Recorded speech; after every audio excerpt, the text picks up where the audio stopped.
Donc moi, ce que j'aime dans l'agriculture, c'est donc le travail de la terre. Donc c'est surtout un travail manuel, donc s'occuper du bétail. Ce qui me passionne dans le monde agricole, c'est l'élevage d'abord, et ensuite le matériel. Je préfère être dehors, surtout m'occuper du matériel, tout ça, que rester assis tout le temps sur une chaise, c'est pas...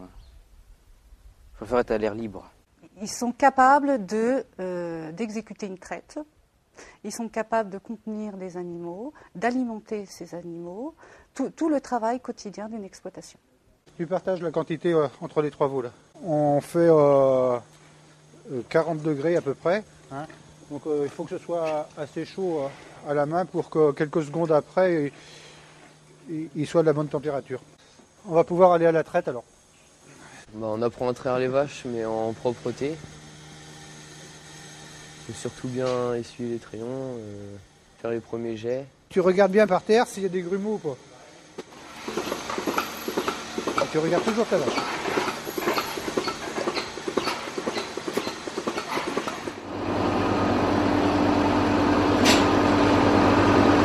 On apprend à conduire des tracteurs avec du matériel lourd derrière, parce que c'est pas si facile que ça. On utilise la charrue pour le labour, la herse en combiné avec le semoir, donc c'est tout un ensemble derrière le même tracteur. Donc toute la partie professionnelle est faite chez le maître d'apprentissage. On fait quand même des visites chez les exploitants, du coin ou un petit peu plus loin, pour leur montrer qu'il existe différents systèmes.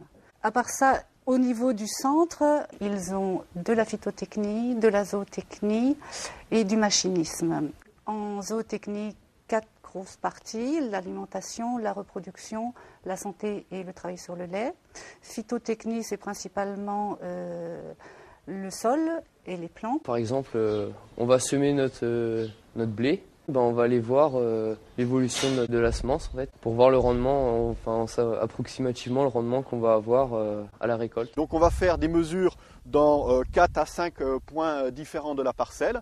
On va mesurer donc sur un mètre linéaire quel est le nombre de pieds de blé. En agroéquipement, on apprend à faire à labourer, à régler des semoirs, des charrues, parce que c'était pas comme ça.